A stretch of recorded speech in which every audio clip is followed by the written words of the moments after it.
تمہید کے بعد آپ بچوں کو بغور سننے کی تاکید کے ساتھ عبارت کی قرأت کریں۔ آپ کے لیے میں قرأت کرتا ہوں۔ حضرت محمد رسول اللہ خاتم النبیین صلی اللہ علیہ وآلہ وسلم کی دیانت داری۔ ہمارے پیارے نبی حضرت محمد رسول اللہ خاتم النبیین صلی اللہ علیہ وآلہ وسلم کی ذات اقدس کو دنیا کے لیے ایک مثالی نمونہ بنا کر بھیجا گیا۔ اعلیٰ اخلاق و عادات کی تمام خوبیاں آپ صلی اللہ علیہ وآلہ وسلم میں پائی جاتی تھیں۔ ان تمام صفات میں سے ایک صفت دیانت داری ہے۔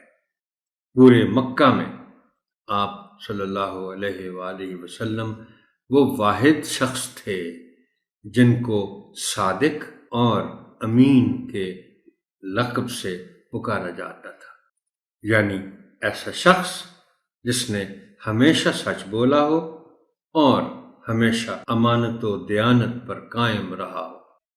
آپ صلی اللہ علیہ وآلہ وسلم کی یہ صفت اتنی مشہور تھی کہ جب آپ صلی اللہ علیہ وآلہ وسلم نے نبوت کا اعلان کیا تو ساری قوم آپ صلی اللہ علیہ وآلہ وسلم کی دشمن بن گئی اور آپ صلی اللہ علیہ وآلہ وسلم کو ستانے میں کوئی کسر نہ چھوڑی۔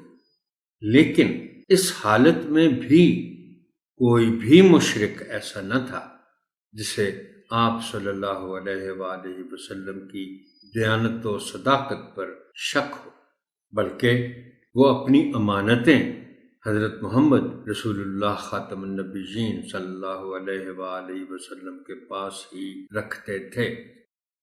دیانتداری کی سب سے بڑی مثال اس وقت قائم ہوئی جب آپ صلی اللہ علیہ وآلہ وسلم نے ہجرت کی رات حضرت علی رضی اللہ تعالی عنہ سے فرمایا کہ جو لوگ میری جان لینا چاہتے ہیں ان کی امانتیں میرے پاس رکھی ہوئی ہیں۔ میرے مکہ مکرمہ سے کوچ کرنے کے بعد تمام امانتیں دیانتداری کے ساتھ ان لوگوں کے سپرد کر دینا۔ پیارے بچوں، دیانتداری کا مطلب ایمانداری یا سچائی ہے۔ دیانتدار شخص کبھی بھی جھوٹ نہیں بولتا اور نہ کبھی دوسروں کو دھوکہ دیتا ہے۔ دیانتدار شخص پورا تولے گا اور پورا ناپ کرے گا۔ ہمیں اپنے پیارے نبی حضرت محمد رسول اللہ خاتم النبیین صلی اللہ علیہ وآلہ وسلم کی سیرت پر عمل کرتے ہوئے دیانتداری کو اپنانا چاہیے تاکہ ہم اچھے مسلمان بن سکیں، کیونکہ حضرت محمد رسول اللہ خاتم النبیین صلی اللہ علیہ وآلہ وسلم کی پیروی میں ہی دین و دنیا کی کامیابی ہے۔